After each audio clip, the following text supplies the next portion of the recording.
الله ده ريحته حلوه قوي. كنش جيلاتي طعمه معفن.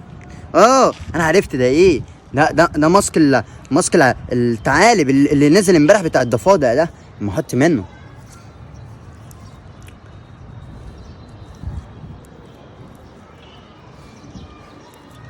الله ده قال لك في خلال يومين بيخلي بشرتك كلها بيضه وما فيهاش حبوب والحاجات السودا المعفنه دي. عامل زي البربور كده ليه؟ شربت كده بقى اروح ايه العب المهم اروح العب بيه. ايه ده؟ ولا انا شايفه قدامي ده حقيقي ولا ايه؟